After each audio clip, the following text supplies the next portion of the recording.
Bonjour. Donc, je vous rappelle ce que j'ai fait la semaine dernière. Je vous avais montré ces fragments de kératocytes qui étaient détachés de la surface du kératocyte et j'avais étudié la stabilité. Et puis, je vous avais donné des modèles qui ne reproduisaient pas exactement les formes qu'on trouvait, mais des fragments qui se déplaçaient à vitesse constante. Et je vous avais montré qu'ils se déplaçaient à peu près avec la vitesse des kératocytes et puis qu'ils avaient cette forme en espèce de canoë qui ressemble à celle des kératocytes. Donc, ce que je veux faire aujourd'hui, c'est vous parler du kératocyte lui-même. Je vais commencer un peu par des généralités, puis après, je vous montrerai deux façons de regarder le problème du kératocyte. Alors, j'ai appelé ça mouvement de la mélipode.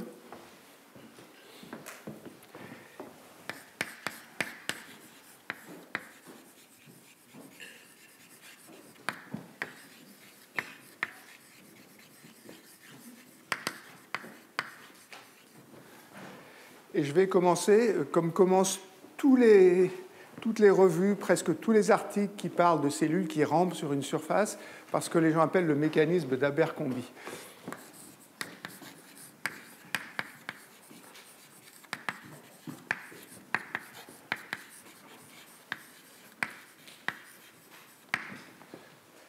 Alors, c'est tiré ça quelque chose qui s'appelle la Croonian Lecture, qui est une de ces lectures que les universités britanniques aiment bien, qui se renouvellent tous les ans. Et Abercrombie, dans ce cours donc, qui date de 1978, a discuté le mouvement de cellules qui rampent sur une surface. L'article est extrêmement intéressant, extrêmement important à lire. Je vais simplement le résumer de façon très très rapide. En gros, ce qu'il dit, c'est que quand la mélipode rampe sur une surface comme ça, il y a 4 étapes. Alors, il y a une première étape qu'il appelle la protrusion. Ça, c'est ce qui se passe à l'avant. Donc, c'est la première étape qui est là. C'est les filaments d'actine qui vont pousser sur la membrane et il parle de force de polymérisation.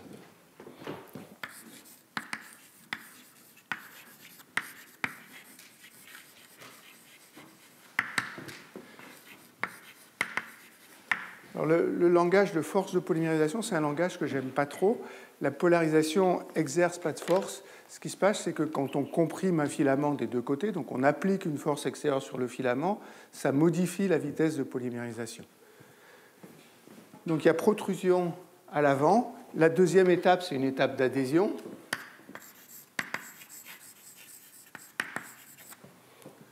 Donc c'est ce qui se passe ici.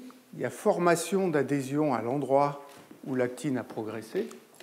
Donc les adhésions, c'est basé sur les intégrines, qui sont ces molécules vertes ici.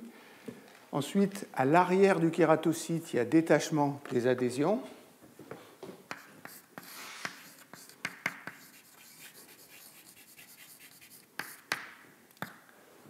Donc, la troisième étape, le C là, où les adhésions à l'arrière se défont. Et puis, il y a une contraction de l'arrière, qui est due à la contractilité de l'actine et au moteur moléculaire qui contracte l'actine.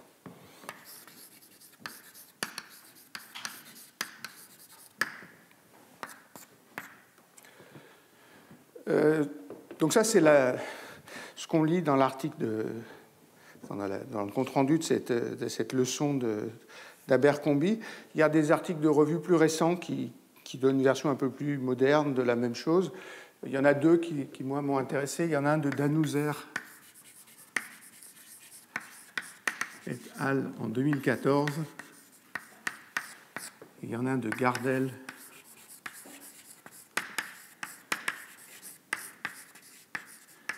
et al. En 2010, mais ils commencent tous les deux par cet exposé d'Abercrombie. Alors, je vais vous donner d'autres données expérimentales. Depuis, il y a des méthodes expérimentales bien plus sophistiquées qui ont été mises au point. Et en utilisant notamment des méthodes de grande résolution optique, on arrive à avoir une image très très précise sur ce qui se passe au bout du lamellipode. Alors, ce n'est pas des kératocytes, ça, hein, c'est des cellules dans les deux expériences qui sont soit des cellules épithéliales, soit des neutrophiles. Il y a deux articles, moi, qui m'ont particulièrement marqué. Le premier, c'est un article d'Alexandrova et al., c'est Sacha Bersetsky qui est derrière cet article-là.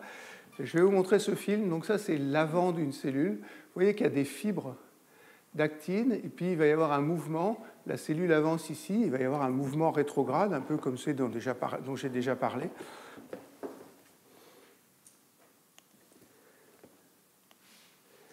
Et ce qu'on voit très très clairement, c'est qu'il y a deux régions. Il y a une région où l'écoulement rétrograde est très rapide. Alors, il faut que je le remette.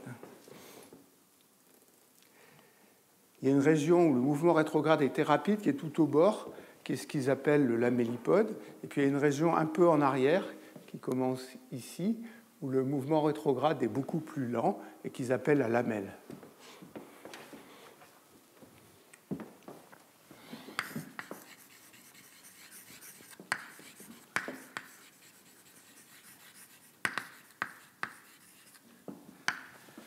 Alors, ce à quoi se sont intéressés Alexandrova et ses collaborateurs, c'est à l'adhésion des cellules.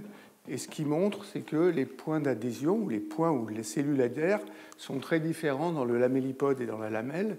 Les adhésions ne sont pas matures, ils appellent ça des points focaux dans le lamellipode, donc ils sont moins forts et c'est là que l'écoulement est plus rapide. Puis les adhésions maturent, et dans cette région ici de la lamelle, on a vraiment affaire à des adhésions focales qui sont des régions d'adhésion forte. Donc il y a cette idée qui, à mon avis, n'existait pas avant cet article-là. Et puis il y a un deuxième article qui m'a beaucoup marqué, c'est cet article-là. Ça, c'est le groupe de Jennifer Lippincott-Schwartz. Elle, ce qu'elle fait, c'est de la microscopie hectique à haute résolution, donc c'est de la speckle microscopie. Et elle a regardé, ça c'est ce qui correspond à cette région-là, donc c'est le lamellipode. Vous voyez l'organisation de l'actine qui est grandie ici. Ça, c'est de la microscopie électronique, je crois. Et puis à l'arrière, vous avez la lamelle, et vous voyez que déjà dans ces deux régions-là, l'organisation de l'actine n'est pas du tout la même. Et après, ce qu'elle décrit en très grand détail, et que je ne vais pas décrire moi ici, c'est la façon dont se forment les protrusions ici, et la façon dont, quand la cellule avance, l'actine s'organise et comment elle change de conformation entre cette conformation qui est vraiment un réseau qui est complètement au bord de la cellule, et celle-là où l'actine forme un peu des arcs, et elle décrit très très en détail cette formation d'arcs. Donc on connaît des choses qui sont très très détaillées. Je ne vais pas du tout rentrer, moi, dans ces choses détaillées-là, mais il faut savoir qu'on sait des choses que j'oublie un peu volontairement, et qui sont peut-être importantes quand on veut descendre à un certain niveau de détail. Donc voilà un peu des généralités sur le mouvement de la lamellipode. Je vais redire quelque chose sur les kératocytes.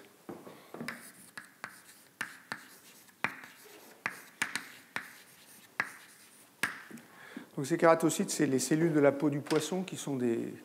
Je vous en ai déjà montré 2 fois, je ne vais pas vous en montrer un troisième, mais c'est des cellules qui avancent, qui sont très très plates et qui avancent sur une surface solide.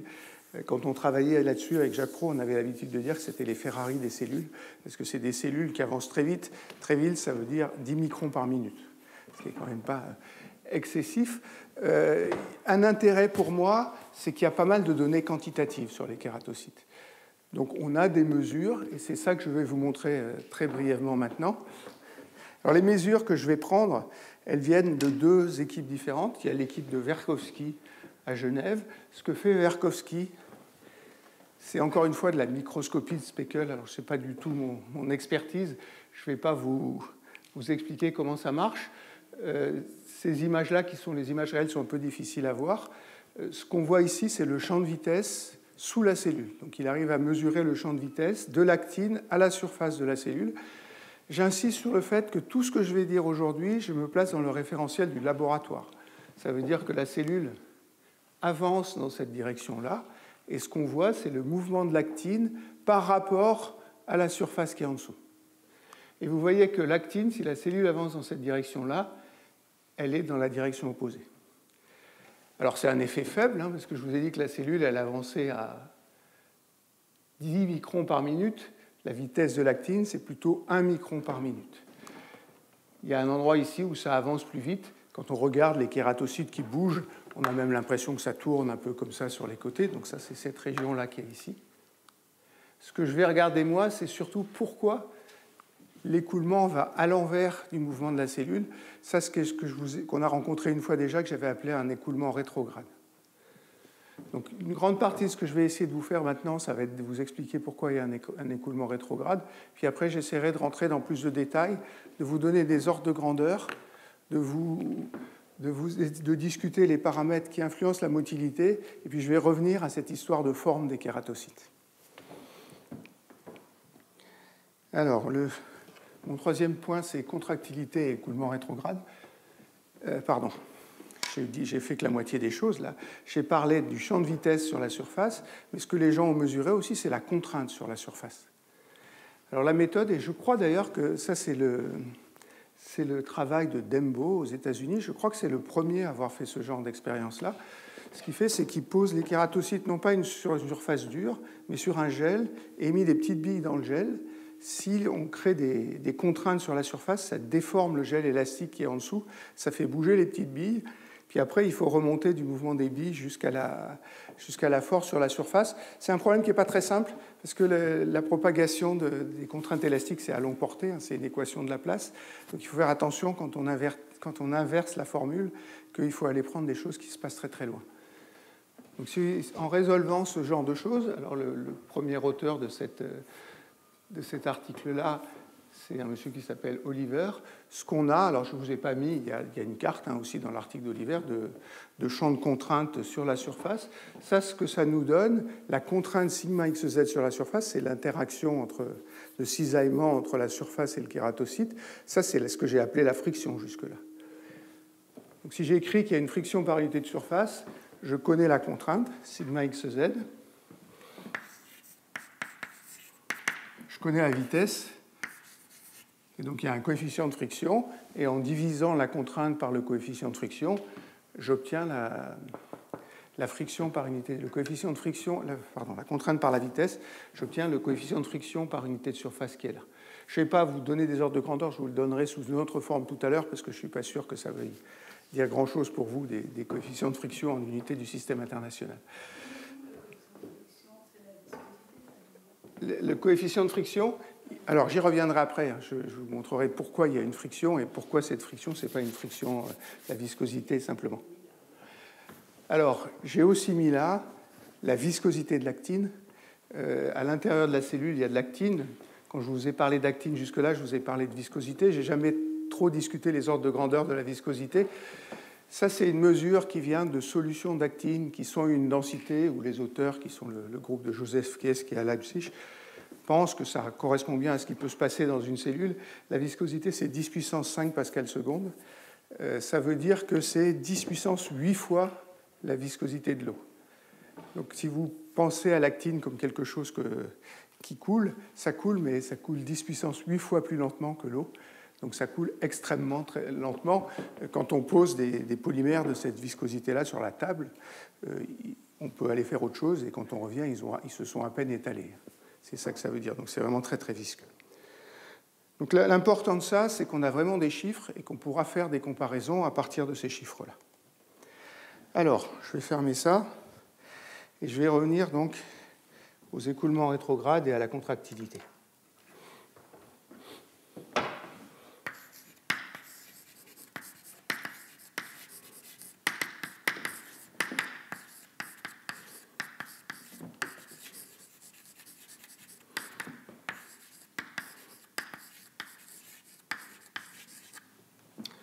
Alors, je vais faire quelque chose d'un peu bizarre. Évidemment, c'est un problème à 3 dimensions. Les kératocytes ont une épaisseur, c'est 1 micron ou un peu inférieur à 1 micron, la partie avant où il n'y a pas le corps cellulaire dans le kératocyte. Ce que je vais faire, c'est qu'au lieu de regarder ce problème dans toute sa généralité à 3 dimensions, je vais regarder 2 problèmes à 2 dimensions. Alors, je vais regarder un problème où je le regarde par la tranche.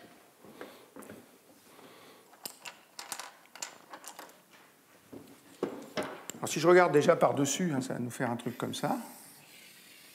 Ça, c'est le kératocyte qui avance.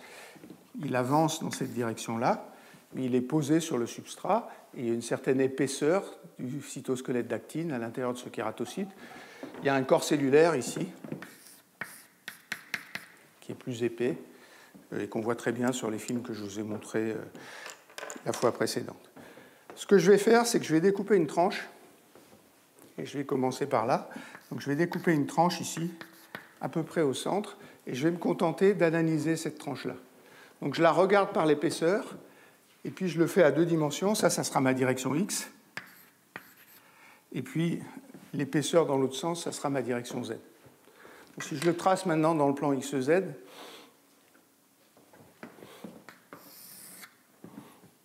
je vais essayer d'utiliser les mêmes couleurs.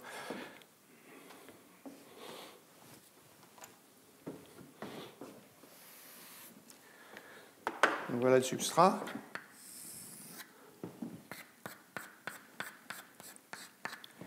Alors, je vais supposer qu'il est infiniment rigide. Je vous dirai un mot après de ce qui se passe quand le substrat est mou. Puis ça a une forme qui est à peu près comme ça. Puis ici, il y a le corps cellulaire que je ne vais pas montrer, qui est un objet un peu plus rigide, qui est traîné par le kératocyte. Donc c'est ça que je vais étudier. La cellule avance vers la gauche et elle avance à la vitesse moins u. Ça, c'est la convention que j'ai prise, c'était plus simple pour moi. Ça, c'est x, ça, c'est z. Il y a une hauteur que je vais appeler h de x ici. Et ce que je veux faire, c'est essayer de vous décrire le mouvement de ce kératocyte en utilisant exactement la même théorie que celle que je vous ai fait la dernière fois pour la couche d'actine. Donc je vais dire que c'est un fluide actif incompressible.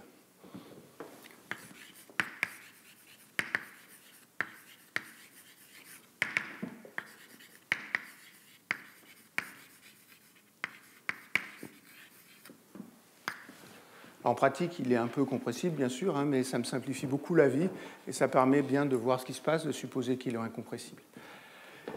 Avant de faire ça, il faut que je discute la protrusion, que je vous ai montré, qui était le premier mécanisme d'Abercrombie.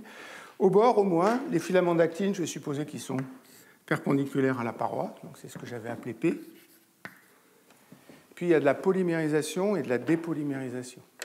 La polymérisation, on sait qu'elle se fait à l'avant. Et elle dépend de cette coordonnée X qui est là. En pratique, elle se fait sur la membrane ici. Donc on injecte des monomères d'actine, puis ça fait des filaments qui poussent.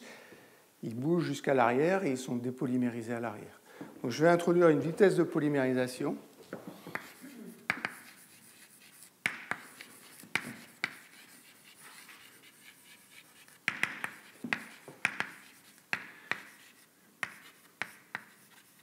Je vais appeler Vp de x.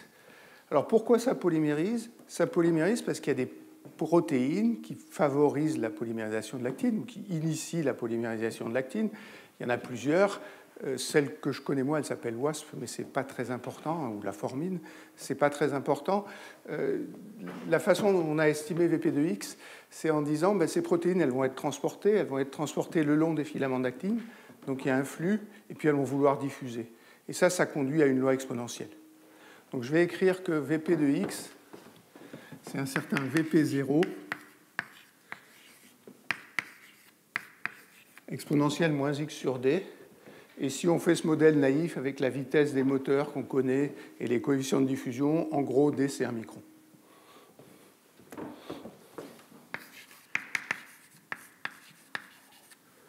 Donc ça polymérise ici, et puis ça va dépolymériser à l'arrière. Alors pour me simplifier la vie, je vais supposer que ça dépolymérise au bord du corps cellulaire qui est ici, et là je vais appeler H0 la hauteur. Et donc il y a une vitesse Vd à H0. En pratique, ça ne dépolymérise pas que à l'arrière, ça dépolymérise un peu en volume. J'avais pris l'autre approximation extrême quand j'ai discuté le fragment, où je supposais que localement, la dépolymérisation était proportionnelle à la densité. Ici, je vais me limiter à celle-là, qui est plutôt plus simple à expliquer. Donc, je vais faire exactement comme j'ai fait pour la couche corticale. Je vais écrire 2 types d'équations. Je vais écrire un équilibre de force, et puis je vais écrire la conservation de la matière. Alors, l'équilibre des forces.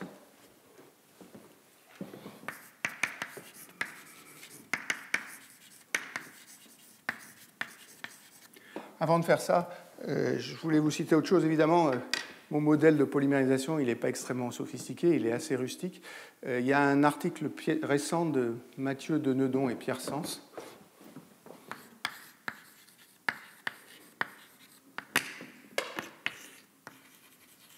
Je sais pas s'il est publié, moi j'ai trouvé qu'un préprint, mais qui n'est pas publié, mais où il discute en détail comment l'orientation locale, évidemment je dessine ça à une dimension, mais les filaments ils peuvent fluctuer dans la direction perpendiculaire, donc ça discute en détail comment l'orientation des filaments, le champ de vitesse et la polymérisation de l'actine interfèrent.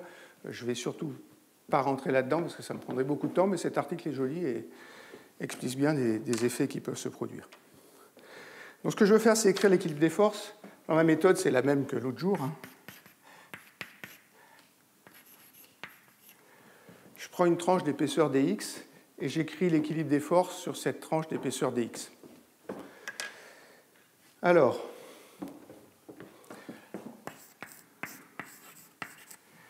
il y a la contrainte qui est exercée sur cette tranche d'épaisseur dx par la partie avant et par la partie arrière. Et je vous avais montré que la force totale, c'est l'intégrale de la contrainte xx sur l'épaisseur. Je vais refaire comme avant, donc je vais dire que c'est la hauteur fois la moyenne de la contrainte sigma xx.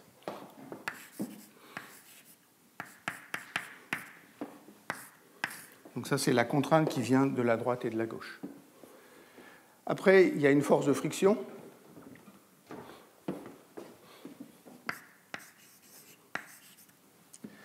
Et puis, on peut imaginer d'autres forces.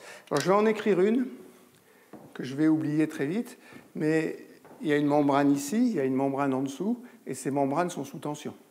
Donc, je vais appeler gamma n la tension de la membrane.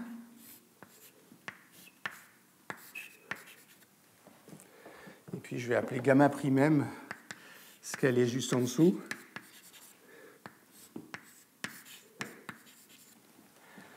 Donc la tension qui vient de la droite, elle tire ce morceau vers la droite. La tension qui vient de la gauche, elle tire ce morceau vers la gauche. Il faut que je projette la tension sur l'axe horizontal aussi, parce que ce que je suis en train d'écrire, c'est l'équilibre des forces horizontales. Donc j'ai un plus d sur dx de gamma m cosinus θ plus gamma prime m. Ça, c'est la définition de la tension, c'est la force qui tire sur la membrane dans cette direction-là. Celle-là, elle tire de l'autre côté, c'est un petit peu incliné. Et donc ce cosinus θ, c'est la projection sur l'axe horizontal de cette force-là. Et tout ça, c'est égal à 0. Je vais oublier la tension pour l'instant, et puis ça aussi, je reviendrai brièvement après. Ce que j'ai dit la dernière fois, c'est vrai quand même, c'est que si je regarde sur des temps assez longs, quelques minutes, la tension est régulée par la cellule, donc la tension est à peu près constante. Donc ce terme-là a toutes les raisons d'être petit, et je ne vais pas l'écrire. Donc ça me donne l'équilibre des forces. Il faut que je réécrive aussi ce que j'avais appelé la loi de comportement, c'est-à-dire la façon dont la contrainte dépend de la vitesse. Alors, je vous rappelle qu'il y avait deux termes. C'est 4 états dv sur dx. Le 4, il vient du fait que j'ai supposé le système incompressible et que j'ai inclus, ça c'est la contrainte totale et il y a la pression à l'intérieur. C'est pour ça qu'il y a un facteur 4. Et puis il y a la contrainte active, alors c'est pour ça que j'ai mis les filaments dans une seule direction. La contrainte active, c'est ce que j'avais appelé moins zeta delta mu.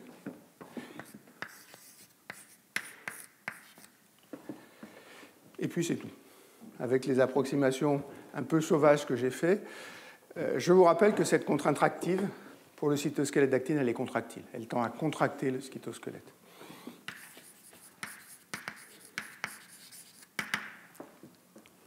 Plutôt que ce que j'avais utilisé pour la couche d'actine corticale, je vais utiliser la force comme variable. C'est-à-dire je vais poser F égale H sigma xx. Et puis si je réécris ça ici, ça fait F égale 4 état H dv sur dx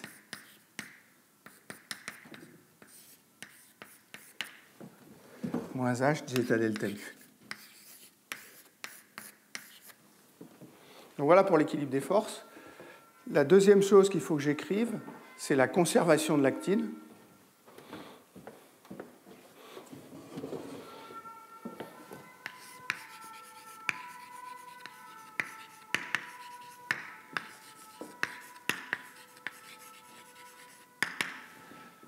Alors la conservation d'actine, c'est simplement que localement, la dérivée du flux d'actine elle est compensée par la polymérisation. Donc je vais écrire que dH sur dt plus d sur dx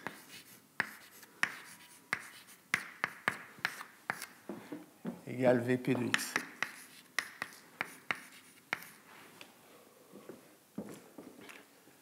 Ça, c'est l'actine qui est transportée par le mouvement. Ça, c'est la variation locale de l'épaisseur. Et puis, j'injecte de la matière. Et ça me compte toute la matière qui est dans cette tranche d'épaisseur h et de largeur dx. Je suppose que la cellule va à la vitesse moins u. Si elle va sans se déformer à la vitesse moins u, d sur dt, c'est moins u d sur dx. Donc ça me dit que... Pardon, c'est moins la vitesse d sur dx, donc c'est plus u d sur dx. C'est pour ça que j'ai pris la vitesse moins u même. Donc ça me dit que d sur dx de h fois u plus vx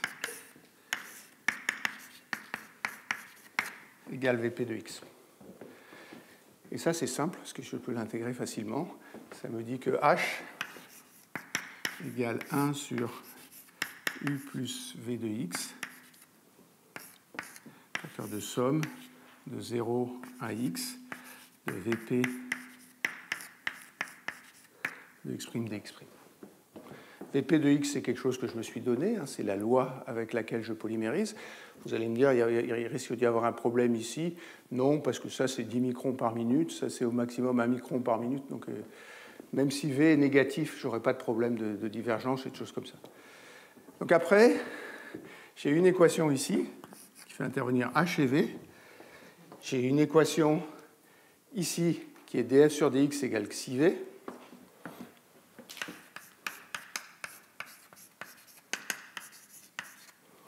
Puis j'ai une équation ici qui est ma loi de comportement qui me relie la force à la vitesse et à la contrainte active. Alors ça fait 3 équations à 3 inconnus. C'est super facile à résoudre. Ce que j'ai fait, c'est que je l'ai résolu numériquement. Donc je vais vous montrer, et ça prend pas longtemps. Hein.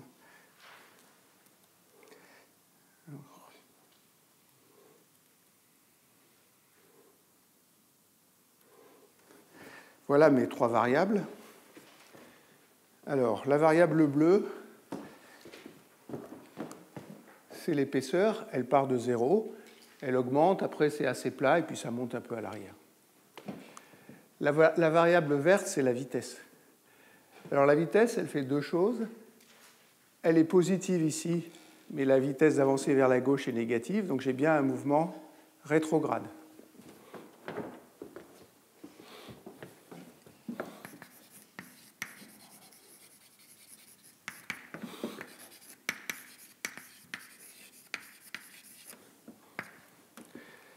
Et puis à l'arrière, elle est en sens opposé. Alors, elle ne peut pas être du même signe partout, parce que ce que je vous ai déjà dit plusieurs fois, je suis un peu monothématique et je le répète, mais c'est que la force accélérée totale doit être égale à 0, et la force extérieure là-dedans, c'est xi v. Donc l'intégrale de xi v doit être égale à 0. Et donc la vitesse, ici j'ai une partie négative, positive, quelque part j'ai une partie négative. Là, je trouve une partie à l'arrière qui est positive. S'il n'y a pas de force extérieure, donc je vais imposer le fait qu'il n'y a pas de force à l'avant et à l'arrière, la force extérieure totale est nulle. Ça veut dire que l'air de cette partie-là est égal à l'air de cette partie-là. Elles ne sont pas tout à fait symétriques. Celle-là, elle est plus grande et la vitesse est plus petite. Celle-là, elle est plus petite et la vitesse est plus grande. Et si je somme cet air-là et cet air-là, je dois trouver 0. Et je trouve 0 parce qu'il n'y a pas de force extérieure.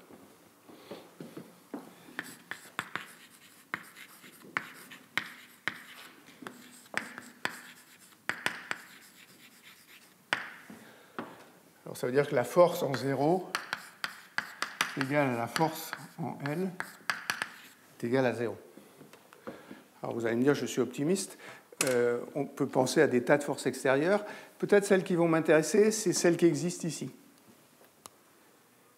Ici, j'ai une interface, donc il y a une tension ici, il y a une tension sur le solide de ce côté-là, il y a une tension sur le solide de ce côté-là, il y a un problème de mouillage. En général, les gens ne parlent pas trop de ce problème de brouillage-là. Si la membrane n'est pas trop attirée par la surface solide, c'est-à-dire si elle ne mouille pas trop la surface solide, la force de mouillage va jouer un rôle simplement tout au bout ici. Ça va un peu arrondir la forme ou changer la pente, donc ça, ce n'est pas très grave. Si on considérait que la membrane mouillait complètement la surface solide, ça aurait des effets dramatiques qui, à ma connaissance, n'ont jamais été observés sur des cellules. Donc j'ai tendance à conclure que la membrane ne mouille pas trop la surface solide, qu'elle est plus ou moins neutre par rapport à la surface solide. Il y a un problème à l'arrière aussi.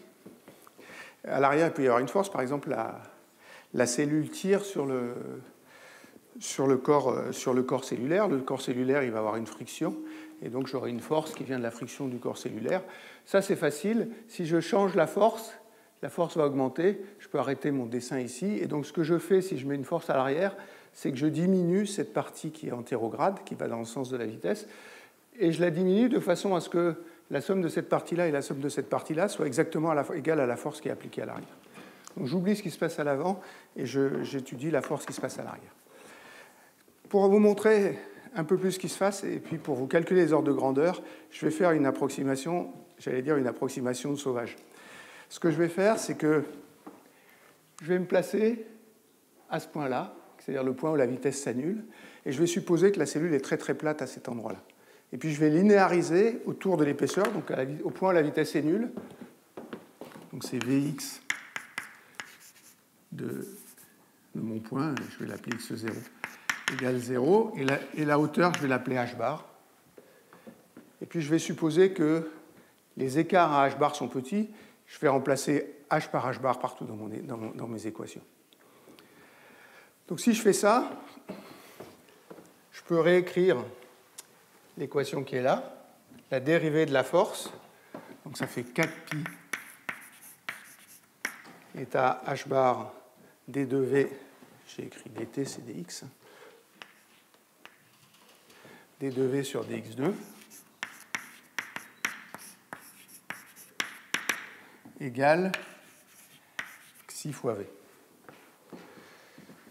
La première chose, et c'est quelque chose que j'ai déjà dit, là aussi je me répète un peu, mais je le fais exprès, c'est que ici j'ai une dérivée seconde, donc si je dérive par xi, ça doit être une longueur au carré. Et ça, c'est ce que j'appelle la longueur d'écran hydrodynamique.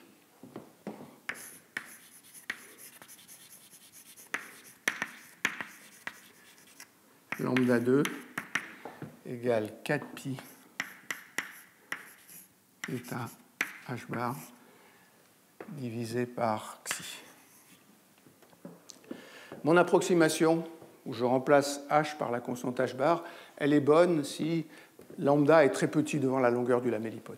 Il y a une longueur L ici.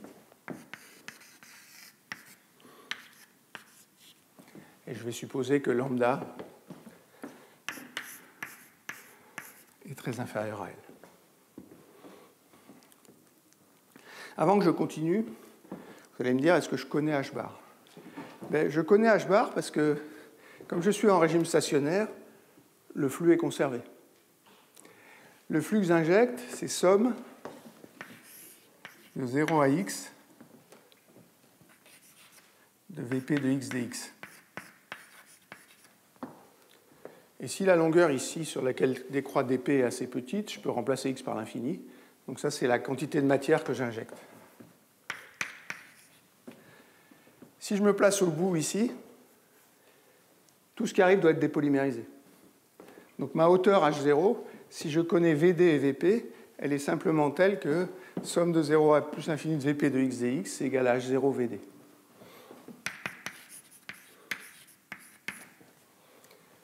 Mais si mon point x est là, avec une hauteur h bar, à cet endroit-là, la vitesse est nulle. Donc le flux à cet endroit-là, c'est juste la vitesse d'avancée de la cellule. Donc ça, c'est juste h bar fois u. Alors si je sais calculer u, je sais calculer h bar. Je ne vous ai pas dit comment j'ai fait ça, parce qu'évidemment j'ai triché. Je n'ai pas imposé la condition à l'arrière que ça arrivait à une hauteur h. Ce que j'ai fait, c'est que j'ai choisi la vitesse d'avancée et j'ai regardé le problème à l'envers. Donc j'ai imposé la vitesse d'avancée. Dans mes unités, c'était 5. Et puis ici, ça me fixe la hauteur à l'arrière. Et le flux à l'arrière, c'est simplement Vd fois h0, où h0 est relié par ces conditions-là. Maintenant, cette équation-là, elle est extrêmement simple à résoudre. Hein. Donc c'est Vx égale V0 exponentielle moins x sur lambda. Comment est-ce que je vais déterminer le V0? Je vais écrire qu'à l'avant, la contrainte est nulle. Autrement, il y aurait une force à l'avant, et s'il y a une force à l'avant, ça contredit mon hypothèse. Donc à l'avant, la contrainte est nulle.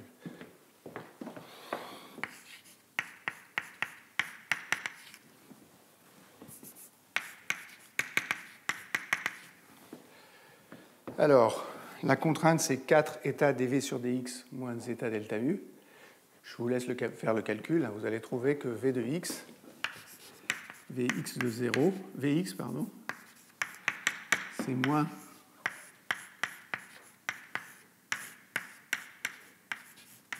zeta delta mu lambda sur 4 états, exponentielle moins x sur lambda. Donc avec mon approximation un peu sauvage, ici ça décroît exponentiellement et ça décroît sur cette épaisseur lambda. Vous pouvez refaire la même chose à l'arrière. Vous allez aussi trouver une exponentielle. Évidemment, le signe va être inversé.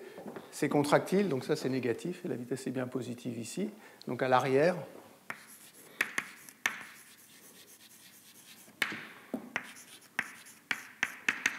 c'est plus cette fois, zeta delta mu sur 4 θ. Alors c'est peut-être pas 4 si c'est 4 θ fois lambda fois exponentielle moins L moins x sur lambda. Ce que ça veut dire, ça, c'est que la décroissance à l'arrière, c'est la décroissance qui est parfaitement symétrique. Et avec mon approximation, j'ai rendu ces deux régions parfaitement symétriques. Si c'est parfaitement symétrique, c'est à peu près évident que la somme des deux forces est égale à 0. Donc je respecte bien mon équilibre des forces en faisant ça. Alors la force totale est nulle. Si la force totale est nulle, je peux essayer de regarder des moments de la force.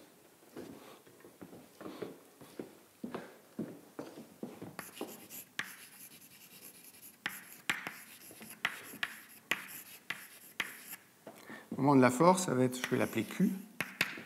C'est somme de xi, Vx, x dx, ça c'est le premier moment. Le premier moment d'une force comme ça, c'est le dipôle de force.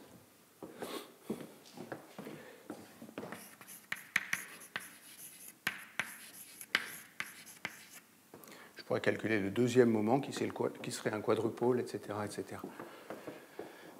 Une remarque, c'est que la force exercée par le substrat sur la cellule, c'est moins xi V. Donc ça, c'est la force exercée par le cellule sur le substrat. Alors, si je calcule ça, je vais trouver un dipôle de force qui est négatif. Je vais trouver que Q, c'est L zeta delta mu h bar. Alors, je vais mettre à peu près égal, parce que j'avoue que je ne me suis pas inquiété de calculer le coefficient numérique, peut-être il y a un facteur 2. Ce n'est pas très important. Le zeta delta mu, il vient de là. Le L, il vient de x. Puis après, le reste, il suffit de regarder ce qui se passe quand on fait l'intégration. C'est bien négatif. Donc ça veut dire que ce que fait la cellule, et c'est ce que je vous répète depuis le début, c'est qu'elle tire comme ça sur le substrat. La force de ce côté-là, qui est due à la vitesse au-dessus, elle est vers la droite. La force de ce côté-là, elle est vers la gauche. Et donc, elle contracte le substrat. Si vous faites ça sur des substrats mous, on arrive à faire plisser les substrats en posant des cellules dessus. Donc ça, c'est un dipôle contractile.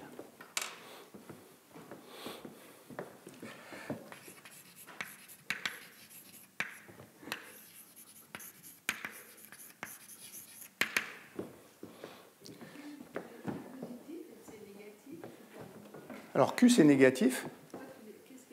Parce que zeta delta mu, c'est négatif. C'est la contrainte est négative quand c'est contractile.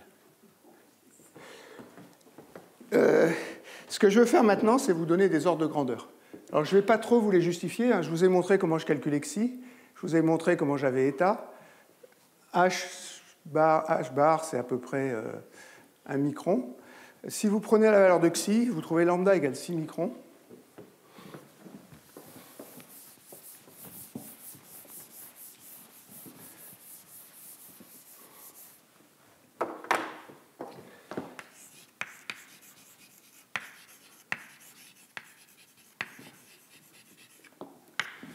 Donc U, c'est 10 micromètres. Maintenant, si vous regardez la vitesse à l'arrière, le flux est conservé à l'arrière, donc on doit avoir U plus VD, U plus Vx de L. Ça, c'est le flux qui arrive, qui est égal à VD. Ça veut dire que U, c'est VD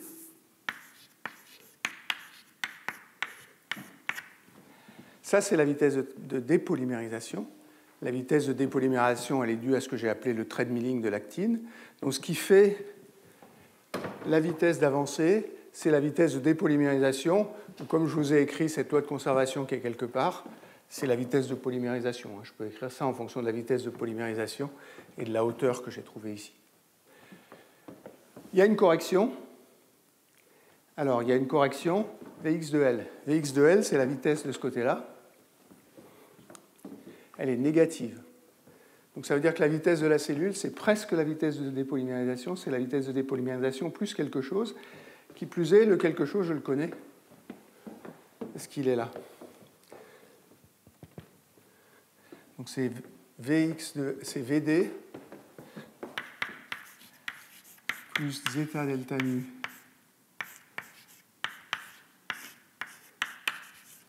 lambda sur 4 états.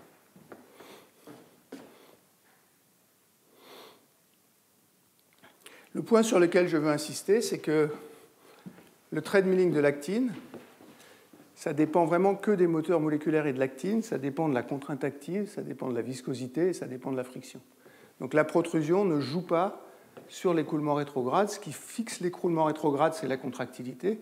Par contre, si je néglige ce terme-là, U c'est VD, et ce qui fixe la vitesse d'avancée, c'est la polymérisation et la dépolymérisation.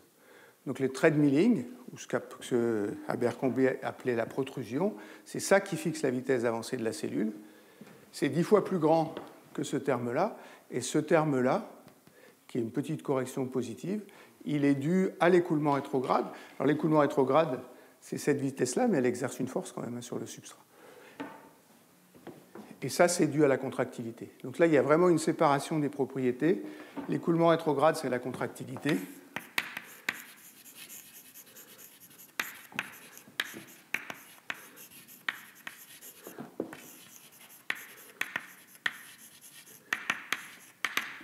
La vitesse d'avancée,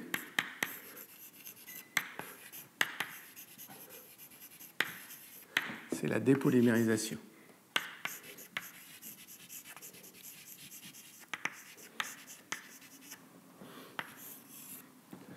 Qui est un peu ce à quoi je voulais arriver. Alors après, à partir de ça, je peux tout vous calculer. Par exemple, je peux calculer le dipôle de force, Q.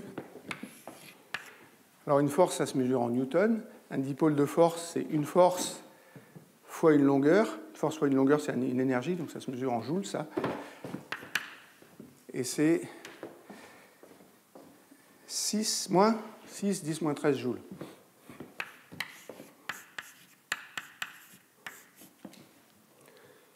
C'est beaucoup, beaucoup plus grand que l'excitation thermique. Donc je n'ai pas parlé de fluctuation thermique, mais elle joue absolument aucun rôle dans ce jeu-là. Donc voilà ce que donne ce modèle, qui est certes assez simplifié, mais qui montre bien ce type de propriété, qui montre l'endroit où j'attends l'écoulement rétrograde. J'ai un écoulement antérograde à l'arrière. Si je mets une friction sur le corps cellulaire, je fais disparaître l'écoulement qui est antérograde à l'arrière, et ce qui crée la force, c'est la tension qui est due au corps cellulaire. Avant que je m'arrête, je vais vous citer une propriété un peu bizarre, dont je ne suis pas sûr qu'elle est vraie, mais supposez que je tire sur l'arrière. Donc je tire sur le corps cellulaire à l'arrière. Je vais changer la vitesse, ça c'est évident pour tout le monde. La question c'est, est-ce que je vais accélérer la cellule ou est-ce que je vais décélérer la cellule? La propriété un peu étrange, c'est que si je tire à l'arrière, je tire sur quelque chose qui est en train de dépolymériser. Et quel que soit le livre que vous regardez qui vous parle de la dépolymérisation de l'actine, si vous tirez sur les filaments, vous les dépolymérisez. Donc si vous dépolymérisez, vous augmentez VD, et comme c'est ça qui contrôle la vitesse, ça aurait tendance à accélérer la vitesse de la cellule quand on tire dessus à l'arrière. C'est évidemment un comportement qui n'est pas très stable, ça.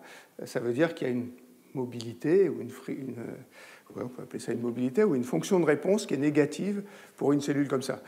Je ne prétends pas que c'est le seul effet qui arrive, mais il y a au moins une raison pour laquelle il pourrait y avoir une anomalie de ce côté-là. Alors, ce que je veux faire maintenant, c'est discuter les autres... Oui, Thomas. Ça a été mesuré, ça ou... Non, pas à ma connaissance. Oui. Dans ce modèle, tu dis que la dépolymérisation, c'est une vitesse qui a lieu à un endroit. Là, je dis que la dépolymérisation, c'est une vitesse qui a lieu à un endroit. C'est un taux de dépolymérisation. Comment donc, tu as plus cette équivalence de... Alors, si c'est vraiment un taux de dépolymérisation, effectivement, je n'ai plus de prédiction. D'ailleurs, là, si tu dis que c'est la vitesse de dépolymérisation qui fixe la vitesse, est-ce que c'est parce que tu es à un état de steady state où la dépolymérisation est égale à la polymérisation? Alors, de toute façon, même si j'avais un taux, il faut que dans mon bilan ici, le flux que j'injecte soit égal au flux qui sort. Donc l'intégrale sur toute la partie où ça dépolymérise compensera la vitesse de polymérisation. Ça, c'est à peu près clair. Mais c'est pour ça que je tire à l'arrière. Parce que si je tire à l'avant, je modifierai la polymérisation. C'est plus compliqué à l'avant parce que j'ai cet effet-là que le truc revient à zéro.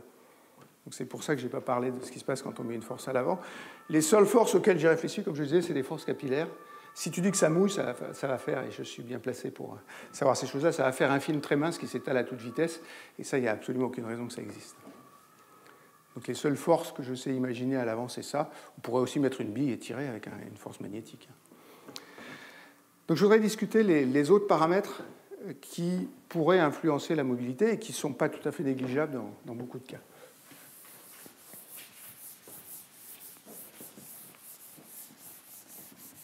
Alors, le premier paramètre que je veux discuter, donc c'est le paramètre contrôlant la motilité.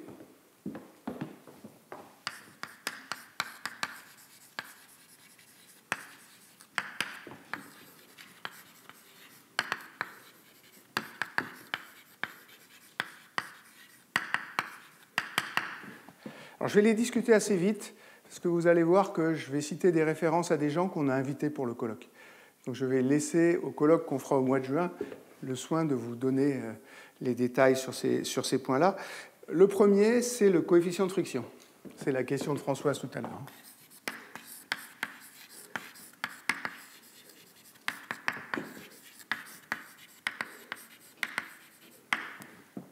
Vous allez me dire, je fais glisser un fluide sur un solide et avec ça, je vais pouvoir calculer le coefficient de friction.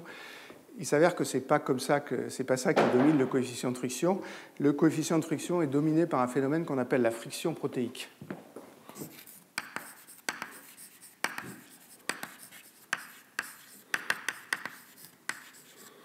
Ça, c'est un concept qui a été imaginé par un de nos collègues qui maintenant est à Paris 7, qui s'appelle Ken Sekimoto.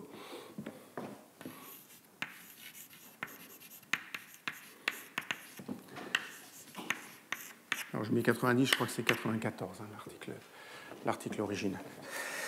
Alors, c'est un phénomène qui existe dans ce domaine-là. Si vous regardez tous les problèmes de friction de polymères sur un substrat solide, le même mécanisme existe. Le même mécanisme a été inventé par d'autres gens. Les gens qui l'ont inventé pour la friction des polymères, ils s'appellent Lake et Thomas, et c'est même bien antérieur à Sekimoto. Donc, je vais le décrire dans ce contexte-là, mais il y a d'autres domaines de la physique où le même mécanisme a été invoqué. Donc, je reprends. Je vais me ramener à un problème qui est très très simple cette fois. Une surface solide, et puis dessus, je mets un filament d'actine. Et puis, je pense que pas mal d'entre vous en savent plutôt plus que moi sur ce sujet-là. Vous savez que l'actine interagit avec la surface solide. Il y a des molécules sur la surface solide qui s'appellent des intégrines.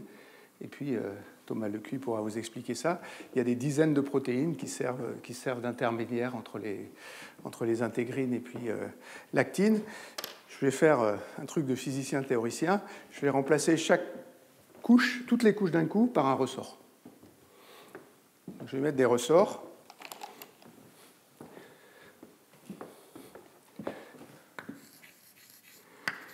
Donc, il y a des protéines qui sont attachées, puis il y a des protéines qui sont détachées. Alors, supposez que je bouge le filament d'actine, donc il avance à la vitesse v. Ça, c'est ma vitesse de trait de milling que j'avais tout à l'heure. Les ressorts qui ne sont pas attachés, il ne leur arrive rien parce qu'ils ne sentent pas la vitesse.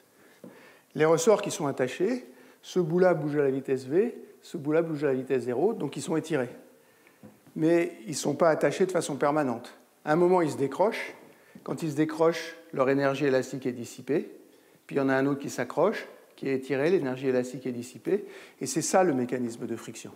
C'est le fait que les protéines s'accrochent, s'étirent, elles stockent de l'énergie élastique, elles se décrochent, ça dissipe l'énergie élastique. Et donc si je veux le calculer, il faut que je calcule la force exercée par ce mécanisme-là. Alors c'est assez simple. Je vais supposer qu'il y a un taux d'accrochage K-on, il y a un taux de décrochage K-off. Et pour l'instant, je suppose qu'ils ne dépendent pas de la force, donc c'est des constantes données. Vous m'accorderez que la fraction des protéines accrochées à l'actine, c'est K-on sur K-on plus K-off.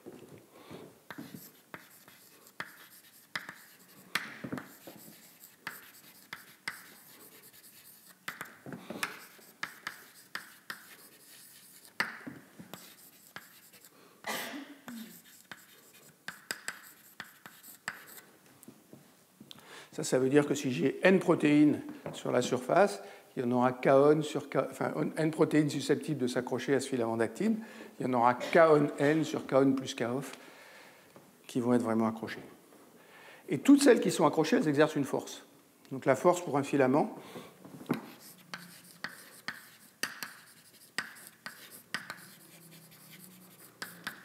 alors il y a une certaine constante de ressort, je vais l'appeler kappa, c'est F. Pour un filament, c'est kappa fois l'élongation du filament. Donc quand il s'accroche, il n'est pas étiré, puis après il est étiré, ça va à la vitesse v, et ça dure un temps qui est 1 sur k-off. Donc ça veut dire que l'étirement total, c'est v sur k-off.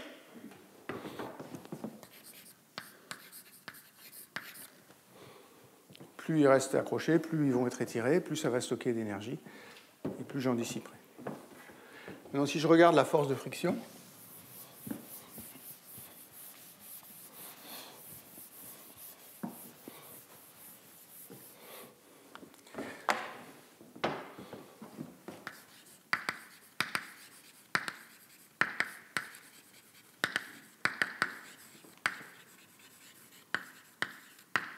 je vais l'appeler F.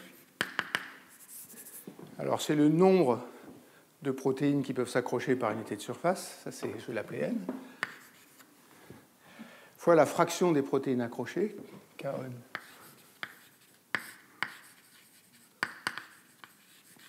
sur K-on plus K-off, fois la force exercée par un filament, fois kappa V sur K-off. Et vous voyez que cette force-là, elle est bien proportionnelle à la vitesse, donc c'est bien une friction du type friction hydrodynamique comme j'ai écrit tout à l'heure, et j'ai qu'à lire le coefficient xi. Donc le coefficient de friction,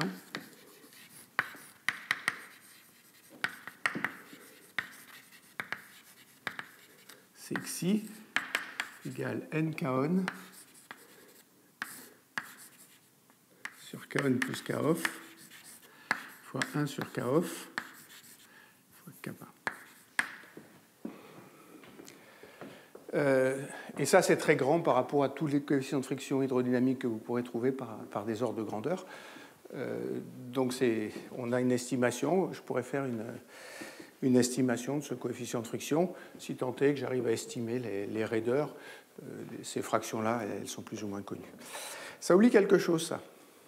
Ça oublie ce que je vous ai dit tout à l'heure, qui est assez intuitif, c'est que si j'étire trop le filament, il va se décrocher plus vite. Donc ces filaments, si ces ressorts qui sont accrochés, ils sont soumis à une force, si la force est trop grande, je vais les arracher, ils vont se décrocher plus vite. Donc ça veut dire que mon K-off, il dépend de la force. Alors on peut faire une théorie où K-off dépend de la force. Je vais encore une fois vous faire une théorie de sauvage. Je vais dire, mon filament il s'étire jusqu'à une taille maximale, et puis parce qu'il a une élasticité non linéaire, la force monte de façon gigantesque à cette taille maximale, et il se décroche instantanément. Ça veut dire que au lieu de faire une dépendance en force, qui est un tout petit peu plus compliqué à faire et ce qui serait un peu plus compliqué à écrire, je vais dire qu'il y a une taille maximale, une élongation maximale.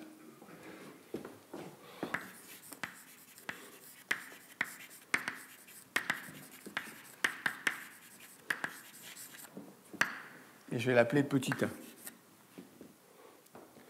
Maintenant, le temps qu'on met pour aller à cette élongation maximale, c'est a sur v.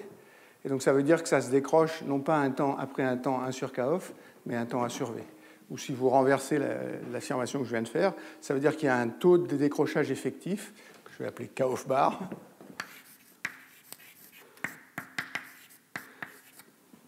v sur a, si tant est que j'attends l'élongation maximale. Donc ça, il faut que v soit suffisamment grand. Donc v doit être supérieur à a k off. Si v est plus petit que a k off, je peux utiliser cette loi-là. Si v est plus grand que a k off, je vais utiliser cette loi-là, mais en remplaçant k off par v sur a. Donc si v est supérieur à a k off,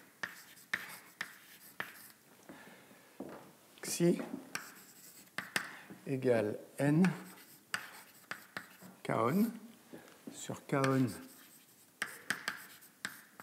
plus v sur a fois a sur v que multiplie kappa.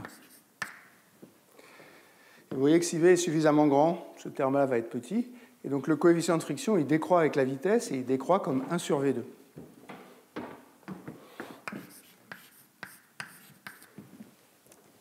Donc je peux tracer maintenant la force de friction par unité de surface, ou la contrainte, si vous voulez.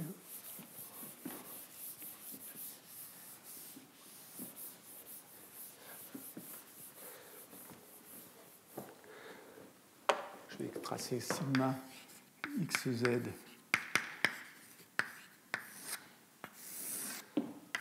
en fonction de v. Ici, j'ai a k off. Alors, si v est plus petit que a k off, le coefficient de friction est constant, donc ça va linéairement. Si v est grand devant a k off, le coefficient de friction est en 1 sur v2. Si je multiplie par la vitesse, ça fait 1 sur v. Donc ça va faire un truc comme ça. Évidemment, la friction ne peut pas être nulle. À un moment, la friction directe dont je vous ai parlé tout à l'heure, qui n'est pas due à ces protéines-là, va finir par compter. Donc j'ai une autre composante. Ça, c'est la friction, je ne sais pas, xi 0, je vais l'appeler. Et ça veut dire que la force de friction totale, elle est comme ça.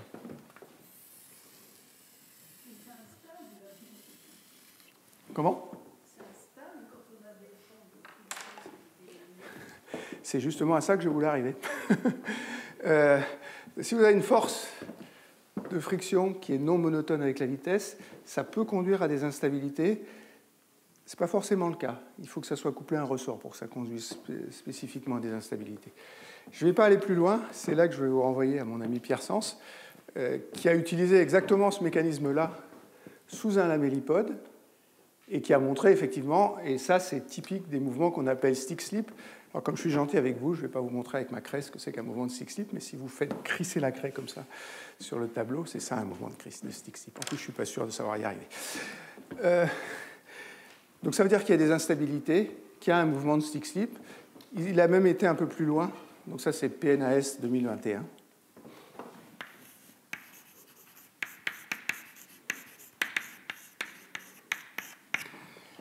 Il a étudié la propagation d'ondes dans le lamellipode, alors cette fois à 2 dimensions, en le regardant par-dessus, des ondes qui se propagent et qui sont associées à ces phénomènes de stick-slip. Donc voilà un premier paramètre qui est important, qui est la friction, et ce mécanisme de friction protéique, qui est un mécanisme qui est bien connu, mais qui est un mécanisme que je trouve extrêmement intéressant. Le deuxième paramètre dont je n'ai pas parlé, alors je l'avais écrit dans l'équilibre des forces ici pour vous dire qu'il existait, c'est la tension de la membrane plasmique.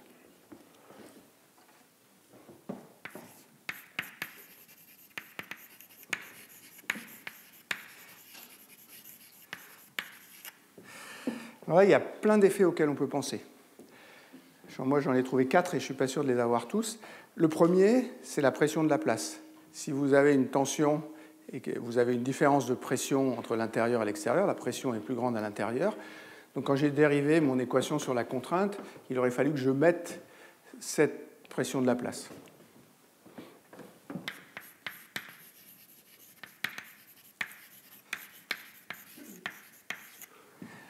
Et la mini-pod, c'est extrêmement plat. Donc, je n'ai même pas essayé de calculer les ordres de grandeur. C'est à peu près évident que cet effet est extrêmement petit, donc on va oublier ça. Il y a un deuxième effet qui est celui que j'avais écrit dans mon équilibre de force. C'est le fait que la tension peut varier avec la position. C'est ce qu'on appelle l'effet Marangoni.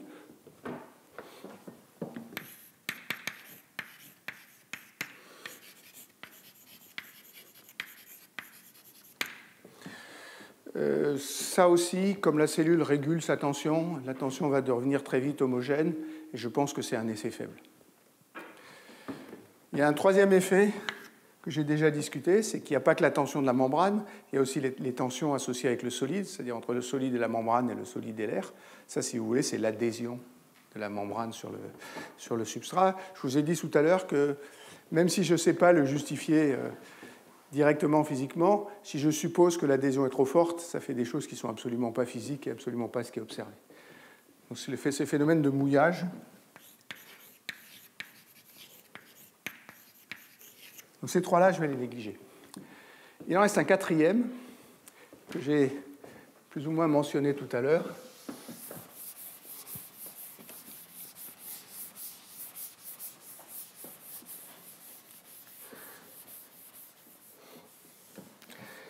Alors c'est l'inverse de celui que j'ai mentionné il n'y a pas longtemps, qui est que si la membrane... Alors je vais faire un dessin.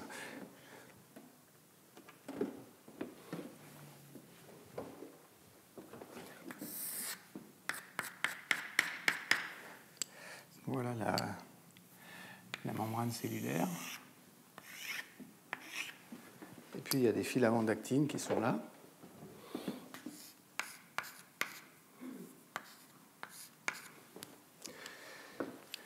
Ces filaments d'actine, ils sont en contact avec la membrane, donc il y a une force qui appuie sur eux. Et quand on appuie sur un filament d'actine, la polymérisation est moins rapide. Donc ce que fait la membrane cellulaire, c'est qu'elle réduit la polymérisation.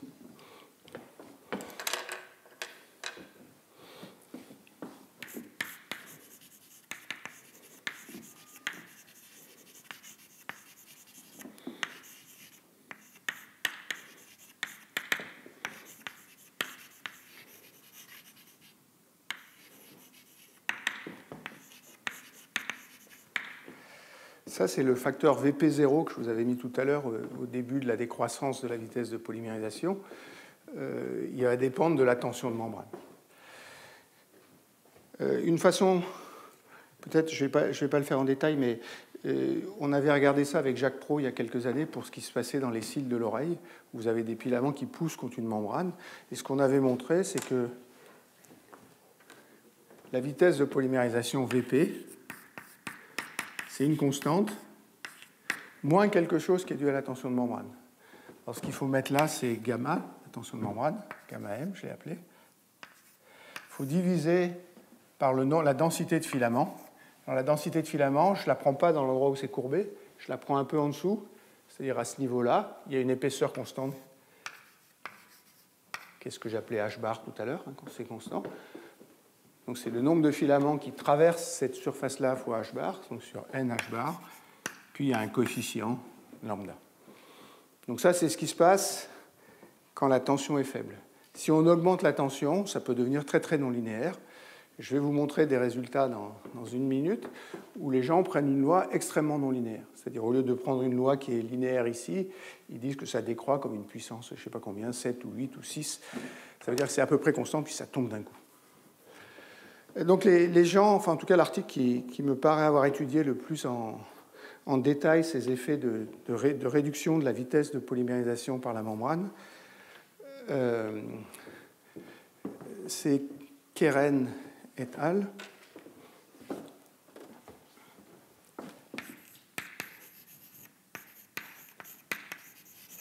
Ça c'est un article dans Nature en 2009.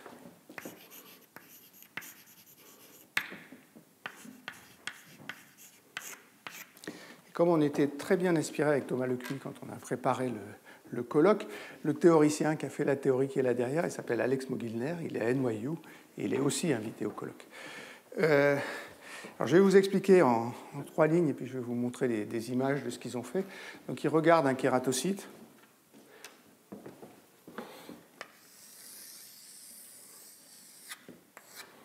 Comme ça. Et puis ce qu'ils disent, c'est qu'il y a un champ de vitesse au voisinage de l'avant qui est convergent vers le milieu. Alors, si vous revenez à mes vitesses dans le kératocyte qui sont là, moi je vous ai dit, je regarde ici, pas de chance, je vous ai dit, je regarde au milieu ici, et si vous regardez au milieu, effectivement, la vitesse est à peu près dans l'axe. Si vous regardez sur le côté, la vitesse, hop, elle part comme ça. Donc ça veut dire qu'elle va ramener les filaments au milieu. Donc il dit, la densité n, qui est là, elle est plus grande au milieu. Si la densité n est plus grande au milieu, la vitesse de polymérisation va être plus grande, et le kératocyte est plus épais au milieu. Donc tout leur effet, c'est ça, c'est qu'on ramène les filaments vers le milieu de la cellule. Si on ramène les filaments vers le milieu de la cellule, il y en a plus qui poussent contre la membrane. Et ce que vous dit cette formule-là, c'est que ce terme-là est plus petit et donc ça polymérise plus. Et si ça polymérise plus, le kératocyte est plus épais ici que ce qu'il est là. Donc c'est ça leur effet. Alors après, ils l'ont étudié de façon un peu plus quantitative. Ce qu'ils font, c'est qu'ils prennent beaucoup de formes expérimentales de kératocytes et ils décomposent la forme en modes normaux. Et ils ont 4 modes. Donc le premier, c'est celui qui est schématisé ici. Donc en moyenne, sur leur série de kératocytes, il y en avait 710. Ce mode-là, il code pour l'air total. Donc voilà les variations de forme quand vous changez l'air. Il y a un deuxième mode qui est associé à cet effet-là, au fait qu'on ramène les filaments au milieu et que la tension n'est pas homogène. Il y a un troisième mode, donc c'est celui-là, et je vais y revenir. Il y a un troisième mode ici, qui est l'importance du corps cellulaire qui est là. Et ça, c'est purement expérimental, c'est une analyse numérique des formes de kératocytes. Et puis il y en a un aussi, qui est que les formes peuvent ne pas être complètement symétriques. Et vous voyez qu'en gros, celui-là, il fait presque tout, il a 80%. Celui-là, qui est le mode qui est associé avec cet effet-là, il contribue quand même pour 11% de la forme. Donc l'amplitude du mode qu'ils ont mis, c'est à peu près 11%. Celui-là, il contribue pour 2%. Et celui-là, à l'œil, on voit que ce n'est pas très asymétrique. Donc il contribue pour encore moins. Puis après, ce qu'ils font, c'est qu'ils définissent un indice pour caractériser ce mode-là. Ils regardent la densité de filaments d'actine. Elle est maximale ici. Donc elle est maximale ici. Elle diminue jusque-là. Puis après, ils disent ici, ça va pas beaucoup compter. Donc ils prennent la densité de filaments d'actine en haut divisée par la densité de filaments d'actine sur les bords. Et en faisant leur analyse, ils arrivent à tracer ça en fonction de l'anisotropie de la cellule. Le rapport d'aspect de la cellule, c'est-à-dire qui est cette longueur-là divisée par ça. Ce qu'ils font, et qui, moi, la première fois que j'ai lu cet article m'avait horriblement choqué, c'est qu'ils remplacent la cellule par un rectangle pour calculer l'anisotropie. Donc ça m'avait fait un peu sauter au plafond, mais le rectangle, il ne leur sert qu'à calculer cette chose-là, et après, ils reconstruisent les formes. Une fois qu'ils ont déterminé cet indice de polymérisation de l'actine, ils reconstruisent les formes à partir de ces choses-là. Donc ils retrouvent des formes qui ressemblent parfaitement à celles du kératocyte. Donc c'est une espèce de mix entre théorie et expérience. Voilà ce qu'ils prédisent. Alors ils ont une formule, hein, puis voilà les points expérimentaux. À y réfléchir, c'est un peu choquant la première fois qu'on le voit, mais je crois que ce n'est pas idiot du tout. Hein. C'est un moyen simple de définir un rapport d'aspect du kératocyte. Donc voilà ce que je voulais dire sur cette deuxième propriété qui était la tension de la membrane. La troisième, je vais être encore plus bref, c'est l'élasticité du substrat.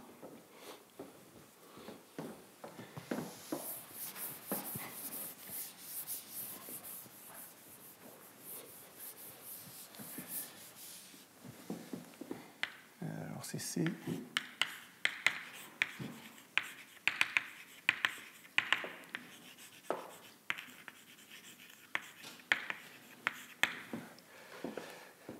Alors ça, c'est un peu le phénomène que dans mon premier cours, j'avais appelé la durotaxie. La vitesse d'une cellule dépend de la rigidité du substrat sur lequel elle se trouve.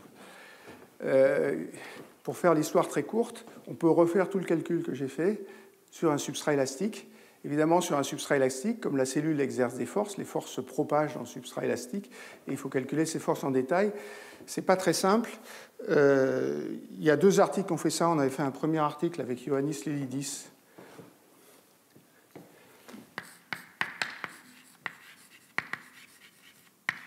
En 2009 ou 2010, 2011,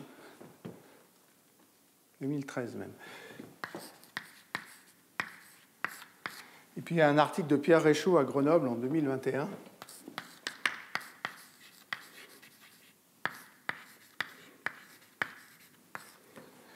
Où il y a à la fois des expériences et puis un modèle théorique qui est beaucoup plus précis que celui qu'on avait fait avec Ioannis Lelidis. Dans les 2 cas, ce qu'on trouve à très grand module élastique, plus vous augmentez le module élastique, plus la vitesse est faible. Donc c'est ce que disent les calculs dans ces 2 cas-là. Par contre, Pierre Réchaud, il a des variations non monotones avec le module élastique, et il dit que ça, dans certains cas, c'est bien observé expérimentalement. Donc je vais m'arrêter là pour cette première partie. Si le module est très très grand. Il y a un pic et après ça redescend. Exactement. C'est ça le résultat que retrouve Pierre Réchaud. Alors, la différence, c'est que nous, on l'avait vraiment fait à 2 dimensions, c'est-à-dire on avait mis les adhésions sur des lignes, lui, il l'a mis sur des points focaux d'adhésion, il a ressommé tous les points focaux d'adhésion. Ce que je veux discuter dans la suite, et je vais commencer maintenant, c'est discuter la forme des kératocytes. Donc au lieu de les regarder par la tranche, je vais les regarder par-dessus maintenant.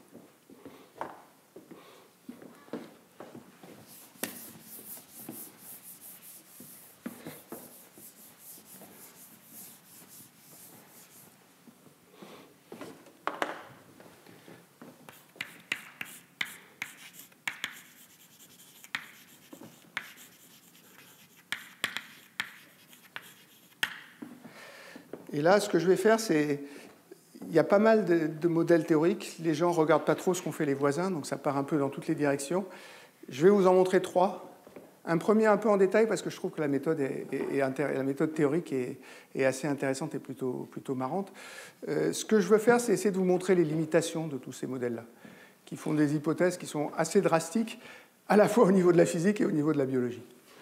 Donc la première méthode que je veux discuter, c'est les méthodes qu'on appelle les méthodes de champ de phase.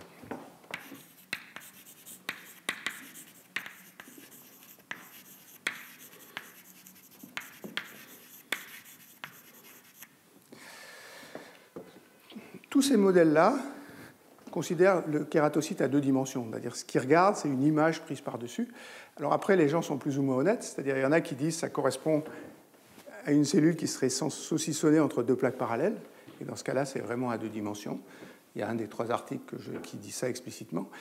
Et puis, il y en a qui disent, de toute façon, le problème est bidimensionnel. La discussion qu'on a eue au dernier cours montre bien que ça pose quand même des problèmes que ça soit parfaitement bidimensionnel. Donc, dans cette méthode-là, le kératocyte est considéré comme étant complètement à 2 dimensions. Voilà mon kératocyte. La méthode du champ de phase, c'est une méthode mathématiquement inattaquable au début, qui dit, en fait, si je connais la surface, il y a 2 régions, il y a un intérieur et un extérieur. Donc je vais introduire une variable phi, qui est phi égale 1 ici, et phi égale 0 ici. Et puis, si la membrane est infiniment fine, il y a un saut mathématiquement à cette épaisseur-là, mais en fait, la membrane n'est pas infiniment fine. Donc le passage de 1 à 0, je vais lui donner une certaine largeur. Et la façon dont ils le font, c'est qu'ils associent à ce phi une énergie libre, alors qui est complètement fictive, qui n'est absolument pas censée représenter un phénomène physique. Elle est censée reproduire le fait qu'à l'intérieur c'est 1, à l'extérieur c'est 0, et qu'au milieu, il y a une interface qui est très très petite. Donc il y a une énergie libre associée à phi. Je vais appeler ça une énergie libre fictive.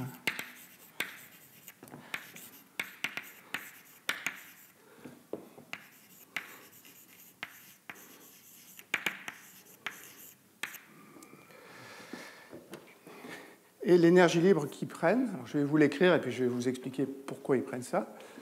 ils prennent une énergie F qui est égale à un nombre gamma, qui à la fin du jeu va s'avérer être la tension de surface, fois l'intégrale sur toute la surface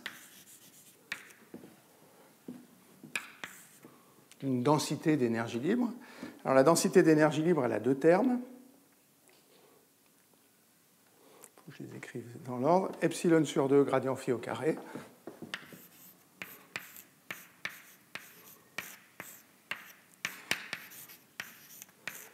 Plus un certain f de phi. Et le f de phi, il faut le choisir avec une forme comme ça.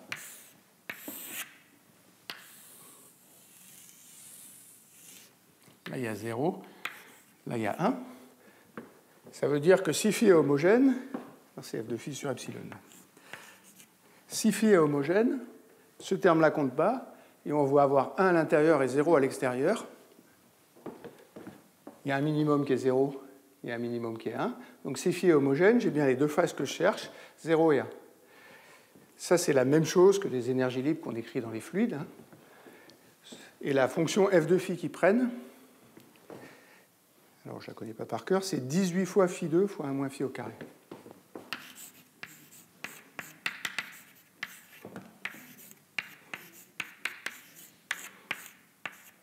Alors vous imaginez bien qu'on ne prend pas un facteur 18 comme ça sans bonne raison. Donc il y a une bonne raison. Si vous imaginez que ça c'est un fluide, où la concentration ça serait 0, ça serait 0 à l'extérieur et 1 à l'intérieur, si vous tracez, maintenant vous coupez n'importe où, et vous tracez à une dimension. Comment ? Parce que c'est comme ça qu'il faut faire. J'arrive sur epsilon immédiatement. Si je trace phi maintenant, donc ce que je veux, c'est que ça soit 1 ici, 0 ici, et puis il y a une petite région où ça passe de 1 à 0.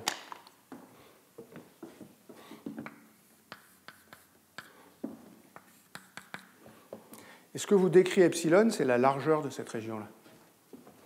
Donc il y a une largeur epsilon ici.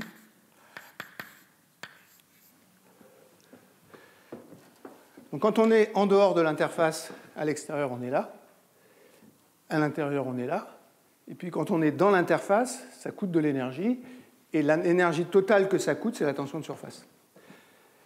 Donc, comment ? Non, la largeur doit tendre vers 0. C'est pour ça qu'il y a un sur epsilon ici, et un epsilon là, la largeur de la chose doit tendre vers 0. Après, tout le monde sait faire ça. Hein. Pour avoir le profil ici, on minimise, il faut prendre la dérivée fonctionnelle ou les équations de Lagrange, enfin vous appelez ça comme vous voulez, mais la variation de phi avec la position, ça c'est z, pardon, phi est là, et z est là. Avec la position normale à l'interface, elle va satisfaire une équation qui est Laplacien phi moins epsilon gradient carré phi plus f' de phi sur epsilon égale 0. Comme vous connaissez f qui est là, vous pouvez remettre là-dedans. Il s'avère que c'est choisi pour qu'on puisse faire le calcul explicitement. Après, vous reportez dans cette formule-là, et ça vous donne la tension de surface. Et ce facteur 18, il est choisi miraculeusement pour que la tension de surface, ça soit gamma. Donc, ils ont deux paramètres dans leur modèle de champ de phase, la tension de surface et la largeur de l'interface, et ils vont travailler dans la limite où la largeur de l'interface est égale à 0. Maintenant, leur idée, c'est de dire, si je déforme la surface qui est là, cette énergie-là, elle va changer. Formellement, je peux dériver cette énergie-là par rapport à la position du point où je le fais. Et il y a une force de tension de surface parce que j'aurais changé la courbure et donc j'aurais changé la force localement. Donc à partir de cette énergie-là, ce qu'ils veulent calculer, c'est les forces exercées par la membrane qui sont dues aux déformations. Alors je vais le faire à l'envers. Je vais vous écrire la loi de la tension de surface et je vais vous montrer comment on relie ça à l'énergie qui est là.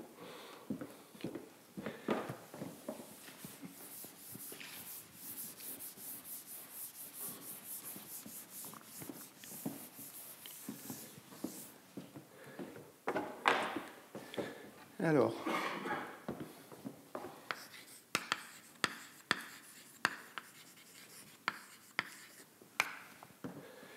ce qu'on sait, tous autant qu'on est, c'est que s'il y a une courbure localement, la différence de pression, c'est gamma fois la courbure. Alors, on pourrait remplacer ça en disant qu'il y a une force localisée sur l'interface qui est la force de Laplace.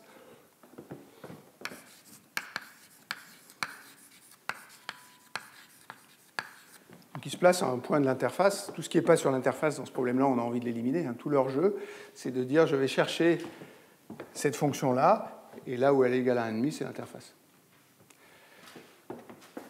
Donc je me place en un point, il y a un vecteur normal, n, puis il y a une courbure que je vais appeler h, et la force de Laplace, c'est f. Alors c'est par unité de longueur. Il y a le moins gamma h, ça c'est la différence de pression entre l'intérieur et l'extérieur, fois le vecteur normal. Et tout le jeu, c'est d'écrire tout en fonction de phi et à la fin de calculer numériquement phi. Alors n, c'est facile. Pourquoi n, c'est facile? Parce que n, c'est gradient phi sur phi. Pardon, n, c'est gradient phi sur module de gradient phi. Ça fait un vecteur unitaire. Tout ce qui se passe à l'intérieur, on s'en fiche un peu. Et donc, si on est ici, on définit bien un vecteur unitaire dans cette région-là. Et le vecteur unitaire dans cette région-là, si phi, c'est les isopotentiels, c'est bien un vecteur normal unitaire aux isopotentiels. Donc ça, c'est bien n. Donc après, il faut calculer h. Et si on a calculé h en fonction de phi, on va retrouver ce qu'on obtient pour la force en déplaçant un point au bord, qui sera la force locale de rappel, qui est la tension de surface. Alors, ce que je vais vous calculer, c'est gradient phi.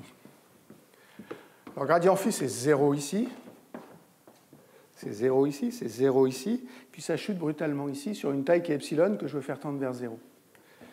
Ça veut dire que si je prends une surface courbée, en gros, gradient phi, il est perpendiculaire à la surface, et donc il est le long du vecteur n.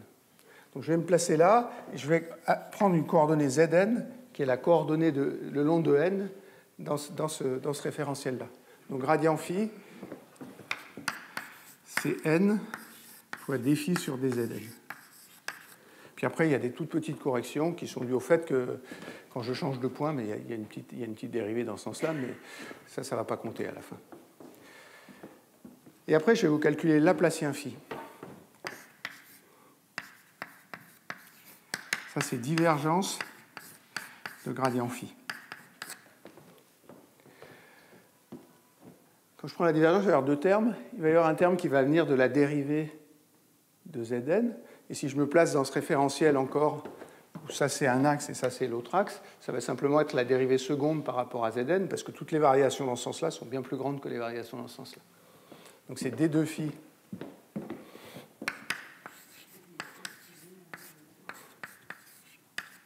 sur dZn carré. Ça, c'est ce terme-là. Et puis après, il y a un terme qui est la divergence de n. Donc plus d phi sur dz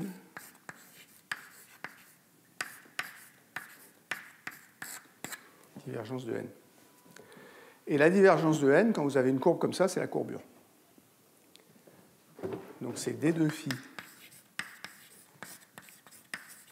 sur dZn carré plus d phi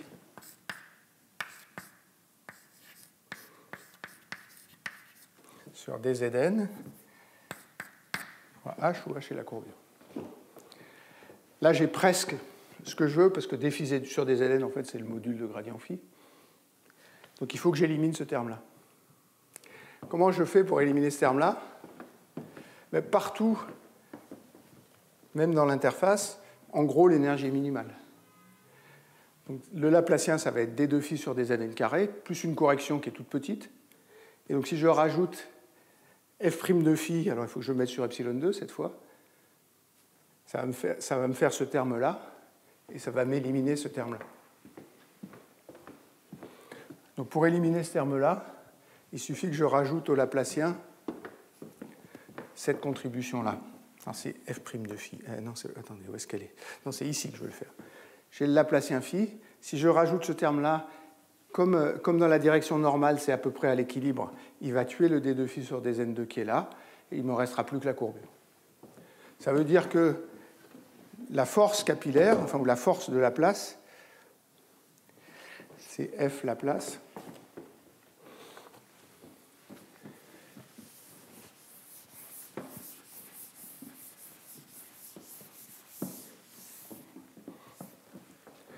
Il l'appelle f gamma égale, alors il y a un gamma, il y a moins gamma epsilon Laplacien phi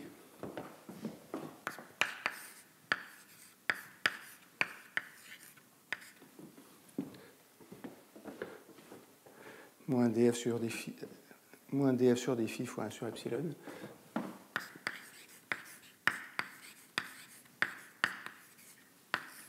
Ça, c'est le terme que j'ai rajouté pour enlever du gradient ce terme-là dont je ne savais pas quoi faire. Et puis après, il y a gradient phi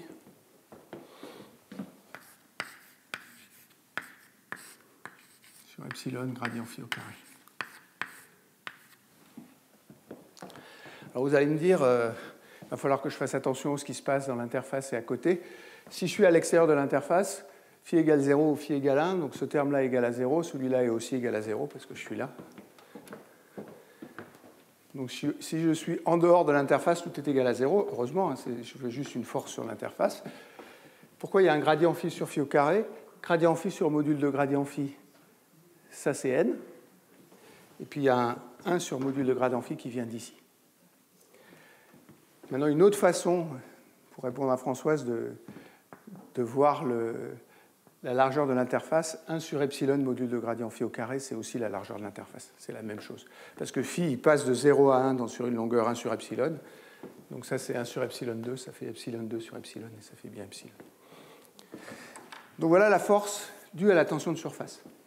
Alors ça, c'est simple, parce que, en tout cas, moi, je ne doutais pas une seconde qu'en partant d'une courbe comme ça, qui serait quelque chose qu'on aurait dans un fluide, il y a une tension de surface bien définie au niveau macroscopique, et on sait calculer la tension de surface au niveau macroscopique, donc ça paraît clair qu'on doit pouvoir l'écrire en fonction de phi. Après, ils ont un jeu qu'ils ne font pas explicitement, qu'ils vont chercher sur quelqu'un qui l'a fait avant. Alors l'article pour les gens qui veulent regarder les calculs, alors ils le font à l'envers, hein. Ils déplacent un point de la surface ici, ils font la variation de l'énergie libre qui est là en déplaçant un point de la surface. Il faut être assez prudent, hein, quand on le fait. Et après, ils vérifient bien que ça donne la formule qui est là, qui est celle que je viens de vous montrer. Ils ne se sont pas limités à la tension de surface, ils ont voulu rajouter une force de courbure.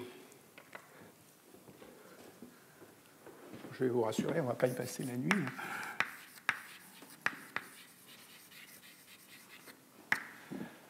Ça veut dire qu'il faut rajouter à l'énergie un terme supplémentaire qui, quand je fais la variation, va me générer en plus de la tension de surface la force de courbure, mais qui ne va pas perturber cette histoire-là, parce que, évidemment, si j'ai plus 0 à l'intérieur et 1 à l'extérieur, et que je change la tension de surface, je n'ai rien gagné en mettant la force de courbure.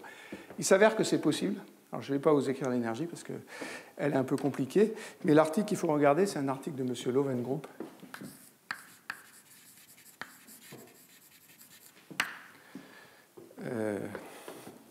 Alors, je l'ai écrit ici. PRE 2011.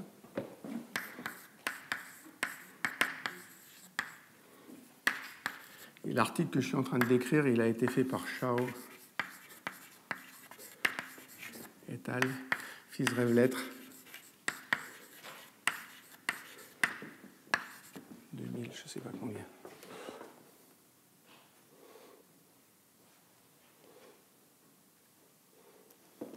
« 2010. Alors, je vais m'arrêter là. Simplement, je trouve l'idée du champ de phase intéressante, c'est-à-dire ajouter un champ, et vous allez voir qu'il y a une autre propriété qui est assez marrante dans ce qu'ils font après. Ça n'a pas été inventé pour les cellules. Les premières personnes qui ont fait ça, enfin au moins dans le domaine de la biophysique ou de la physico-chimie, ils ont fait ça pour les mouvements de vésicules sur des surfaces. Ça, c'est des gens à Grenoble qui s'appellent Thierry Biben et Shaoki Misbah.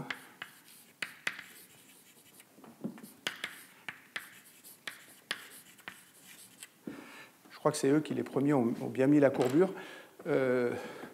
Pour la cellule, j'ai un peu mes doutes d'ailleurs sur le fait que la courbure joue un rôle, mais que l'énergie de courbure joue un rôle. Mais pour les vésicules, c'est sûr que ça joue un rôle, et eux, ils avaient une méthode, et c'est la même. Ils disent que c'est la même qui est obtenue de façon différente. Je m'arrête là, je vous laisse réfléchir à ça. Je vous ai imposé un passage un peu théorique. La suite est bien plus simple. Voilà, sauf s'il y a des questions, que je suis bien sûr prêt de... On va générer des croissants, oui, sans souci. Attends. L'idée derrière, c'est qu'on veut remplacer toutes les forces dont j'ai parlé, dont certaines sont des forces de volume, par des forces qui agissent sur la surface. Maintenant, j'ai parlé de ces forces-là. Bien sûr, ce dont je parlerai la prochaine fois, c'est d'autres types de forces. En particulier, il faut qu'il y ait de la dissipation quelque part. Donc c'est ça qui me reste à décrire, mais une fois qu'on a compris le principe, il s'avère que les autres, c'est facile. Ce qui est compliqué, c'est de faire ces transformations-là et de passer d'une description d'un système, en gros, à deux états avec une interface aux forces de Laplace, qui est... Alors que, comme je disais, on peut le faire formellement. Hein. Si tu déplaces ce point-là, de dr, tu peux dériver ce machin-là, et tu vas trouver la même loi que celle qui est là. Je l'ai fait, ça m'a pris un bon bout de temps. Après, je me suis rendu compte qu'en le faisant à l'envers, c'était bien plus simple. Et avec la courbure, je n'ai même pas essayé, mais je suis tout à fait convaincu du fait qu'ils le font proprement. Je m'arrête là. Est-ce qu'il y a d'autres questions? Je vais vous encourager à poser d'autres questions. Hein. J'aime bien quand il y a des questions.